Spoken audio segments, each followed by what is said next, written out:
Băi, ce golan ești.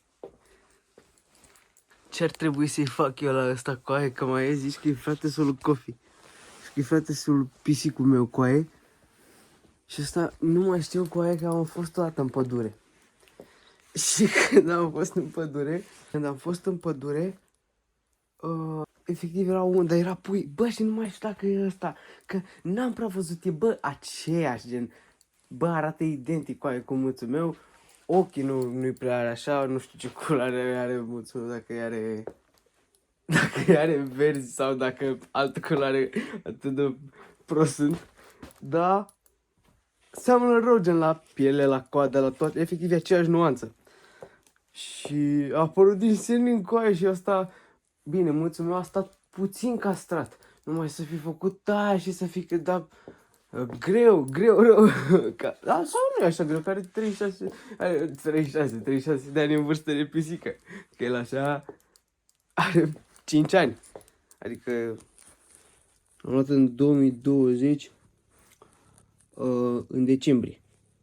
Efectiv în decembrie.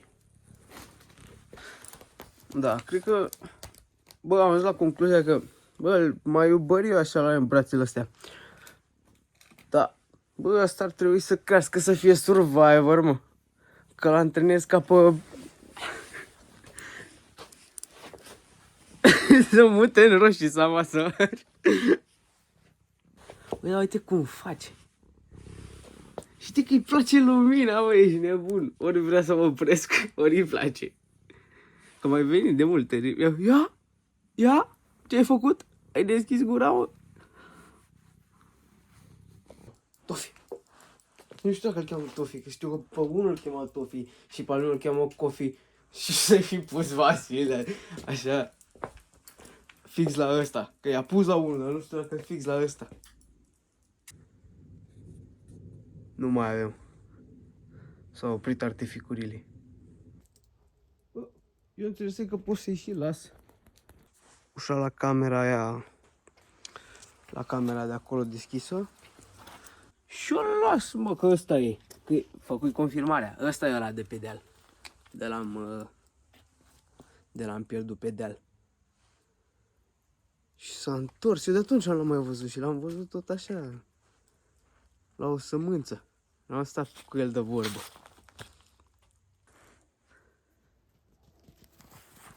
Bă, ce-i de... Să-mi iau o cameră, bă, băiatule. Fac vloguri cu ăsta, ești nebun la cap. Sau? Eu? Bă, ăsta le are pale lui, mă. Ăsta face aceea Kamehameha și nu știu eu. Lasă-l în pace, e la antrenament acum, ne auzim că el mai încolo. Ce arogant, e mofturoasă. Iată-te, miroase mână de pisică. Bă, efectiv, la fix coaie. La fix seamănă cu ăla. Stai, bă, acum îl trezesc, chiar sunt curios de ochiul lui. De ăsta are ochii mai verzi așa. El are 14.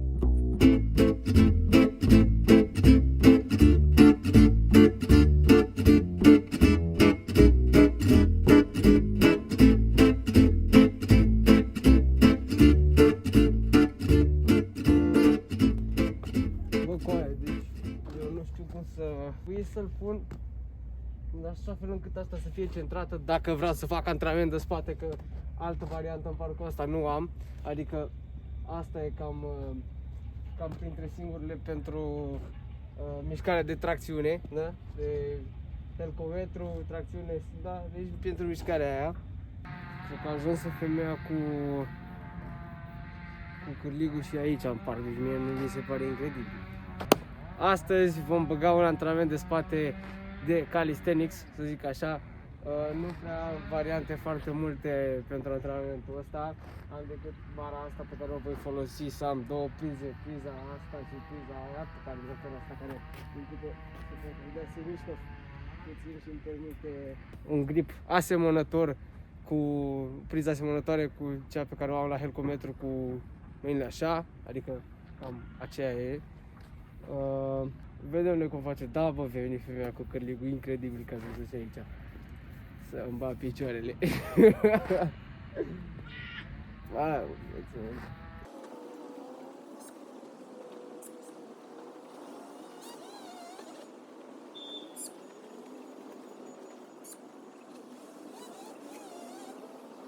O să-i dau și niște tracțiuni scapulare. Cred că vin și scapul la mine. Mamă, dar e rece, cred că ar trebui să las că iau după setul ăsta. Eu mă nu știu.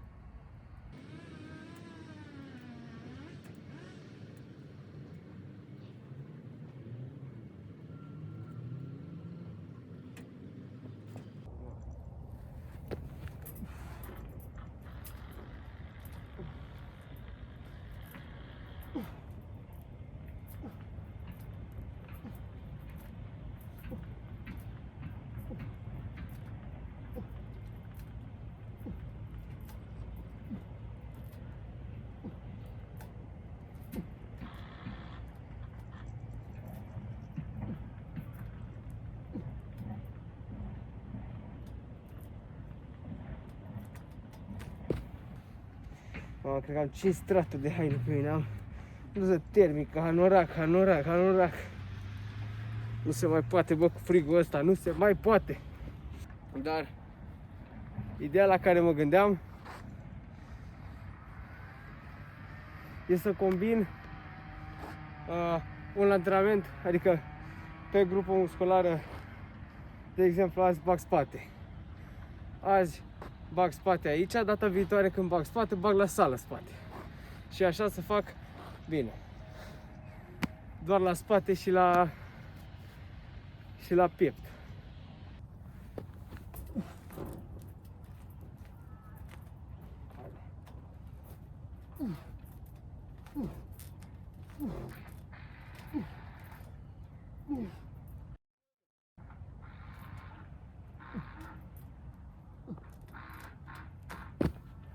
Hai să dau a doua serie. Aș dau cu o priză mai largă. Dar nu știu cum să fac să am priza aia mai largă. Cred că...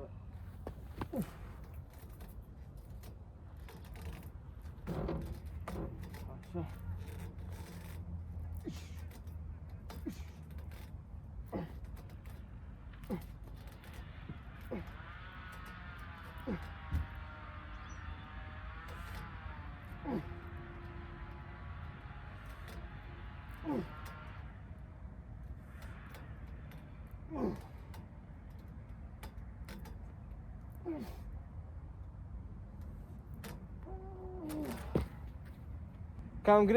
Cam greu, cam dezamăgit. Trebuia să duc mult mai multe, dar sunt și nemâncat. Adică, bine, nemâncat. Pot să nu știu dacă se poate numi nemâncat, dar încă ai 3 rondele de orez cu 3 felii de șuncă presată din aia, de pui. Și o banană. Deci, nu știu dacă neapărat e de la asta, dar cam dezamăgitor. Cred că asta e ultima serie cu priza asta. După care o să schimb cu priza de la astea. Și vedem cât îi dau. Cred că îi dau 3 serii și la asta. Și aia e. După aia vedem.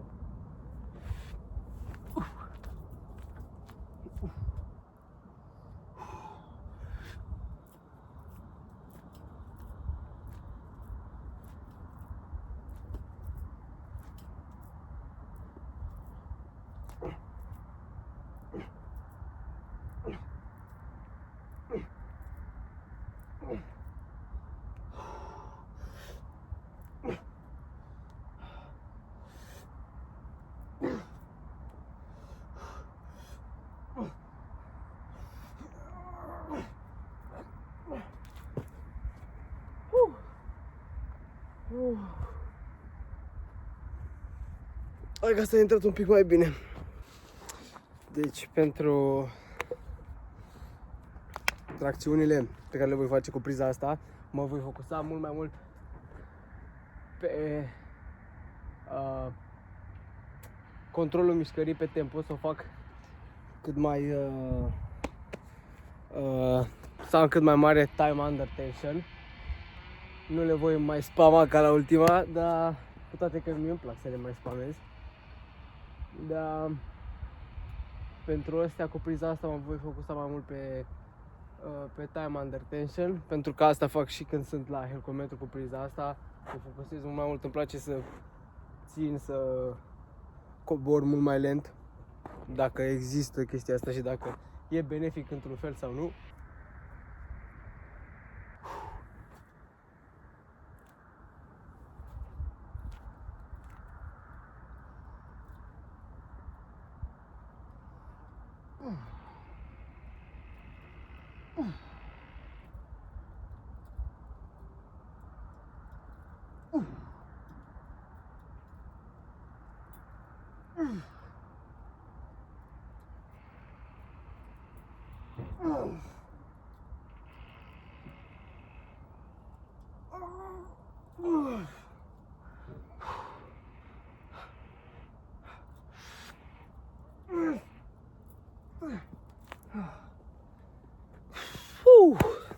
Bă, eu între serii, eu mă uit la ce am filmat, care a fost ultima serie, cum a ieșit filmarea.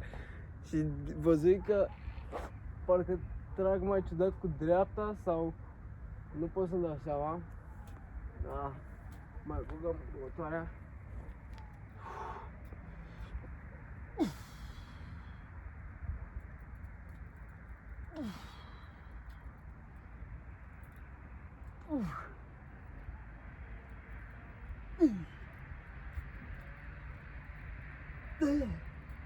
Aoleu, se dusă.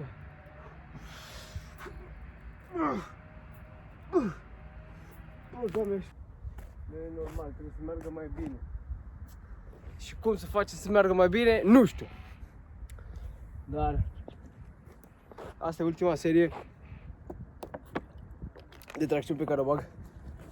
După care va trebui să găsesc un locuitor al ramatului. La ce m-am gândit eu, cu toate că e cam greu, să fac cu picioarele sus la asta și să fac gen din ghemuit așa. E o variantă, n-am o variantă pe care 100% o voi face, nu e la fel de eficientă, că mi-e mai greu de, mi se pare mult mai greu de executat, dar trebuia să-mi iau și banda elastică. Că dacă luam banda elastică, legam de undeva banda elastică, nu știu, ori de aici, ori de alte chestii și făceam, nu știu cum se numește exercițiul, dar ăla de stai, gen, și tragi, stai că nu se vede, gen, stai în genunchi cu sprijin pe celălalt picior, ai de la scripete de sus mânerul și tragi gen pentru bam-bam. Da. Trebuia să o iau. Da, nu e problemă că eu zic că se atinge destul de bine și așa. Se antrenează destul de bine și așa. Dar aia e.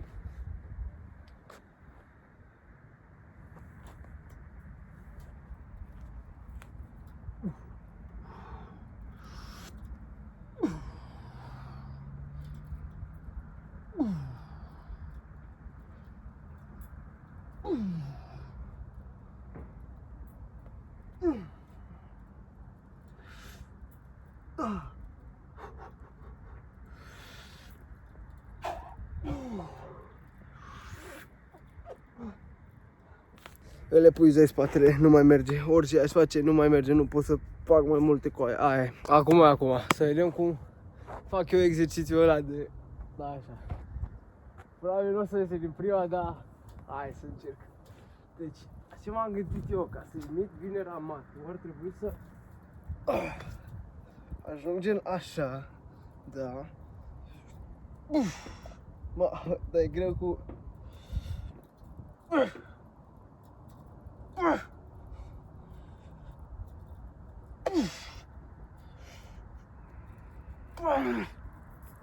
E mai greu decât pare și nu știu dacă fac bine. Dar ideea e că trebuie să ajung să vină, deci cu picioarele, că vă zic că îmi vine. Dar nu pot să mă ridic mai mult coaie. Ia mă că mi dau un trai.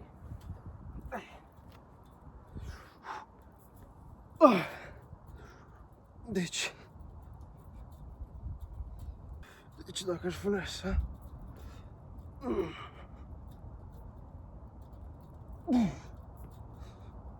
nu te mai mișca, băi.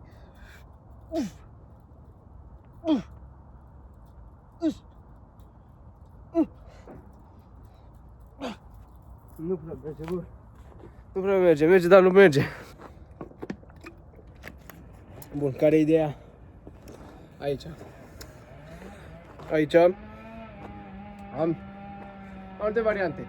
Pot să am mai multe prize, da? Și ar fi mai ușor. Deci, tot trebuie să ajung cu picioarele sus. Dar eu cred că e mai ușor. Dacă mă pun de exemplu, uite cu priza asta, da? Bun, să zicem că luăm aceeași priză. Ba. Și băgăm picioarele, dar bine, prin care? Prin asta? Nu, prin asta. Ok. Ok, deci de aici trebuie puțin mai așa.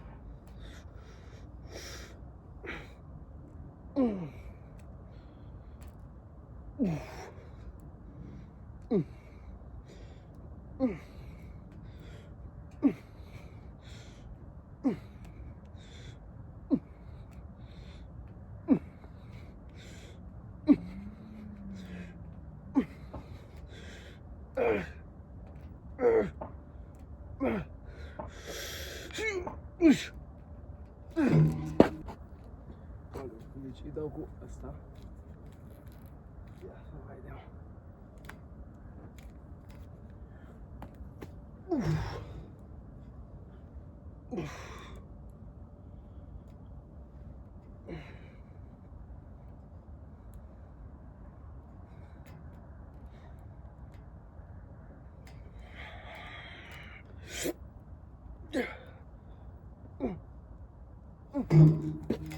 Dar oare dacă m-am gândit acum, dacă aș da eu pentru umorul posterior să pun priza asta și să trag ca și cum aș face face pulse aici. Este o variantă.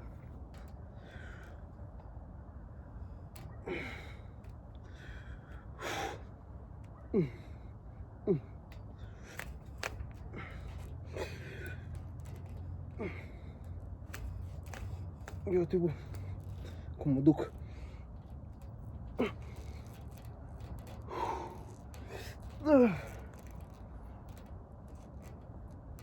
Cu timpul devine mai greu decât pare. Pentru că nu e ca la... E o frică pe care nu ai, nu știu, la sală, că așa mă gândesc că, bă, poate mi se duce gripul, mă alune, că mâna m-am dus, am picat. La sală, maxim, spără dracu aparatul. Și mă enervează că nici picioarele nu pot să le țin, că bam, dau în picioare, mă jenează. Dar ne descurcăm cu ce putem, da? Așa că... Hai, vedem.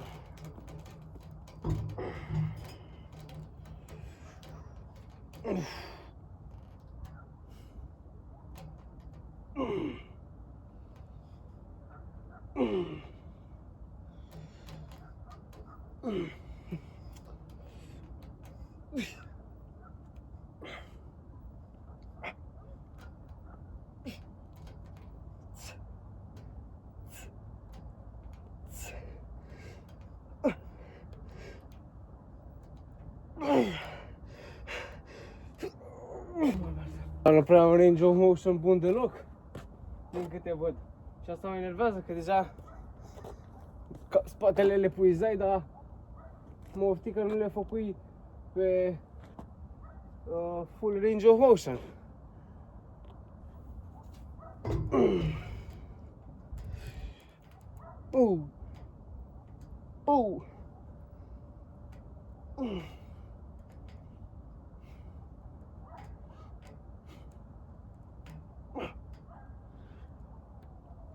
Dar nu le cu mine.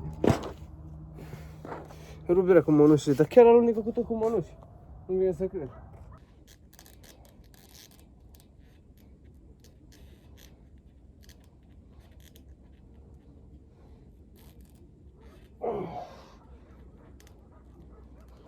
Bă, eu simt spatele destul de rupt. Hai că se aprinseră și luminile. Mai ambiental. Bă, cam ăsta a fost antrenamentul pe azi. Acum trebuie să strâng și eu setup-ul ăsta. Să vedem cum Dumnezeu îl strânge. Acum când ajung acasă, am chef rău de tot să mă joc Hytale, coaie. Mi-am luat Hytale. Bă, jocul ăsta se pare prea tare.